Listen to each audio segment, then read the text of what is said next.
I'm running for president. Americans have fought their way back from tough economic times, but the deck is still stacked in favor of those at the top. Everyday Americans need a champion, and I want to be that champion. So I'm hitting the road to earn your vote, because it's your time, and I hope you'll join me on this journey. Our guest is the former Deputy Assistant to Vice President Dick Cheney, the CEO of Christie Strategies, and a contributor to the Daily Beast. Let us sink our teeth into a heaping helping of political entertainment then with Ron Christie. Ron, always a pleasure to talk. Always a pleasure with you, my friends. So what did you think of Hillary then? She comes out and says, it's not about me, it's about you. Is she going to be able to keep the focus off her, which I think is very unlikely? I don't think so. I think what you saw yesterday was Hillary Clinton's version of a hyphenated American. You had African Americans in her ad, you had a same-sex couple in her ad, you had a young college-educated woman in her ad. In other words, Hillary is trying to reconstruct the Obama coalition from his first successful bid, a group of people based on their gender or their class identity politics, rather than appealing to Americans as fellow American citizens to elect her. And so I watched her announcement, and I thought it was more of the cynical, more of the typical that we've seen from the Clintons. So anything they can do to get in power and stay in power, they'll do, without articulating a clear message as to why they should be there. Ron, isn't it fair to say, though, when you have this sort of a campaign, that what she did will resonate with a lot of Americans? Maybe you want to say that Americans will fall for it simply because she goes after, in that ad, a lot of the people that the Republicans are seen to be anti all time. No question. And I think if you look, of course, she said that the deck was still stacked against certain people.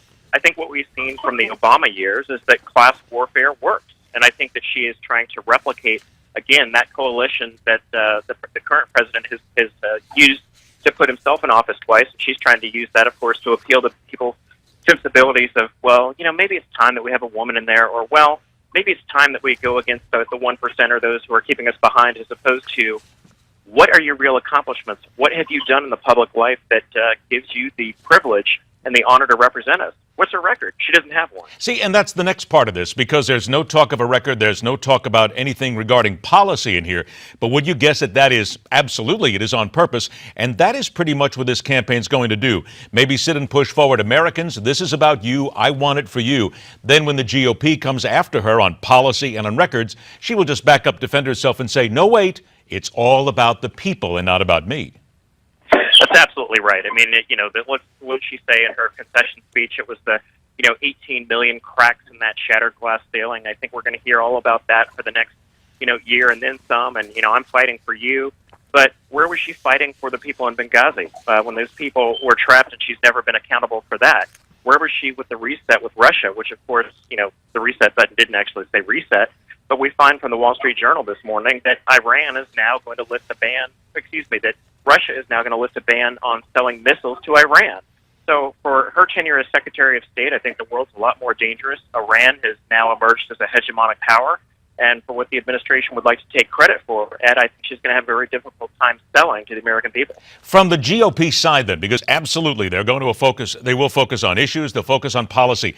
But in your opinion, and if you were the guy leading this charge, would you pull back a little bit and not be so vociferous going out that way, that tooth and nail, and let her make the mistakes? Or do you then go out there complete 100% and try to nail her as hard as you can with the policies and with the issues? Well, I've worked on a presidential reelect for President George W. Bush to try to get him reelected, focusing on communications as well as a former Senate campaign. And I think you're always at your strongest, Ed, when you're talking about your vision, your ideology, how you'd move the country forward, as opposed to what your opponent in politics would do. I think people understand that if you lay out a comprehensive sense of your vision and your positive message forward, the chips can fall where they may with the other side. So I think it would be unwise for Republicans to unload on her now. They've got to do a good job of really telling the folks what they're for and why they should be put into office, as opposed to what Senator Clinton is against. Ron, about 30 seconds left before we take a break. Out of all the issues that Hillary Clinton faces, in your opinion, which one is the most dangerous, can do the most damage? I really think that the Benghazi investigation and the unveiling of the fact that her hard drive has been scrubbed, most folks understand, hey, I've got a computer, I've got an email at work, I can't scrub that. How can she scrub that when nobody else can do that? It seems like the standards that the Clintons playing by a different set of rules is going to resonate in a bad way with a lot of American voters. All right, Ron, if you would please stand by just a couple of moments here because, as I noted earlier, the season is really only just beginning because Hillary Clinton currently stands unopposed for the Democratic presidential nomination. We have had someone come out today and launching an exploratory committee and taking shots against Hillary, a name many of you probably have never heard of before. And by the end of the day, Senators Cruz and Rand Paul may have to make room for another one of their own on the right. We're coming back right here on MidPoint. Back to work, seeking to keep America from being buried in political hash. Welcome back, the Daily Beast contributor, CEO of Christie Strategies, Ron Christie. Ron, before we leave Hillary Clinton behind, late word today, Lincoln Chafee has announced a presidential exploratory committee as a Democrat. He, of course, a Republican, turned independent, turned Democrat, former governor and senator of Rhode Island. I would guess that perhaps in your opinion, this is an individual that while some people may wish him luck, we could just go ahead and put this into the history file right now. I think that's right, Ed. You're looking at somebody who decided not to run for re-election as governor of Rhode Island, given the climate up there, and there was a sense of a scandal in his administration, so he didn't think he was going to get reelected. His biggest beef with Secretary Clinton, of course, is her vote that she cast for the Iraq War. He was the only Republican in the Senate at the time who did not cast a vote for it. So this is strictly about the Iraq War, and I think he's just an asterisk to other potential Democrats jumping in the race. All right, so let's turn to the right side then. Marco Rubio is going to announce tonight that his candidacy is wide open. Here he goes, trying to be president of the United States. What do you expect him to say, and what would you say that he must say in order to capture an audience?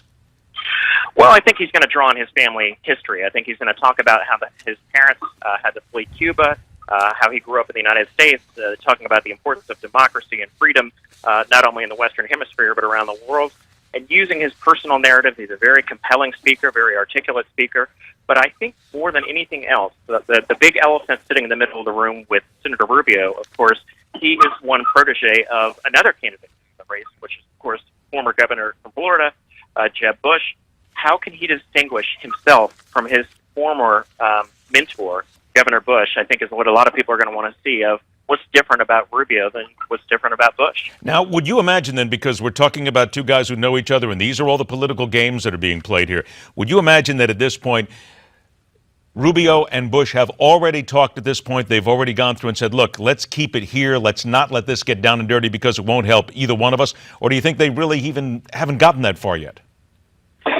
I'm very close with someone who's very close to Senator Rubio, and the two gentlemen have immense respect for each other. That's Bush and Rubio. I can't imagine that neither of the two would have picked up the phone and said, you know what, you're in this, I'm jumping in, let's talk about the issues, let's see how we can distinguish each other, let's see where we can form ranks together. I just can't imagine the two men from the same state who are so close to each other on a personal level wouldn't have already had that conversation. Where could it get nasty, though? What do they have to avoid, specifically Rubio coming out first, that anybody could jump on right away and say that all of a sudden they become nemesises instead of anything else?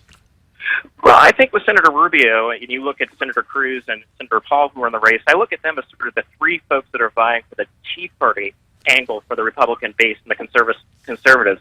Governor Bush, of course, is the establishment. His father was president, his brother was president, and I think where some of the sparks might fly is Rubio maybe taking a couple shots at the Republican establishment, saying, you know, I'm not Washington, I'm not all about those folks in Washington, D.C., I'm a fresh face, I'm a new face on the scene, unlike my opponent, whose family has been in politics for, decades. Because he is Hispanic American, because his family is got a wonderful story coming here to America, do you then see him as somebody who can grab that Hispanic vote back and pull it back over to the right? He is seen as something of a Tea Party darling, which it seems might get in the way. I think he can. I think, he and Governor Bush both have the same opportunities. They both speak fluent Spanish. They both know how to articulate, obviously, their message in a different language other than English. I think Rubio's a very compelling guy. I was listening to Andrea Mitchell this morning saying, what are Republicans going to do to reach out to Latinos? And I'm thinking to myself, if Marco Rubio and Ted Cruz, two extraordinarily bright gentlemen of Cuban-American descent, aren't Latinos, then I don't know what is. So, yes, I expect Rubio to use this to his full advantage, not only in unveiling his strategy and his announcement today, but in the days and the weeks to come. Would you have any doubt then that any of his opponents on the right are going to go after him, and they will call him a flip-flopper, to use that phrase again? They'll talk about immigration. They'll talk about his stances. How does he defend those? Well, I think he's going to have to come out and say, I made a mistake. I made a mistake in going too far and pushing for too much too soon as it relates to immigration. And here's a better plan. Here's a better vision forward. You know, if he doesn't have one, he better sure as heck have a good immigration plan and a better solution than his first go around a couple years ago. And if I'm on the right of Marco Rubio, that's exactly what I'd come out and repeatedly hit him on and say, you're out of touch with what the American national security and immigration needs are. Senator Rubio, you're 43 years old. Why don't you stay in the Senate a little bit longer and learn something? I've only got about 30 seconds left. Believe it or not, I'm sure you would believe this. I've heard people already say that out of Paul, Cruz, and Rubio, that they think Marco Rubio has the best shot of the three. Isn't it awful premature to say something like that? Awful premature to say that. We haven't heard these guys out on the stump. We haven't seen these folks together on a podium debating issues. We haven't actually seen a significant policy blueprint put forth by any of the candidates running for office on the Republican side way too soon, although I think the media is going to be more interested in what Senator Rubio does. I think Senator Cruz and Senator Paul's media rollout somewhat interesting, but I think the media is, for whatever reason, captivated by Senator Marco Rubio and what he's going to say tonight. We'll see what he says tonight. Ron Christie, always a pleasure, my friend. Thanks for joining us. Be well. Thanks, Ed. Right back at you. Take care. Private emails, Benghazi, certainly many questions yet to be answered by former Secretary of State Hillary Clinton. Left versus right when we continue right here on MidPoint.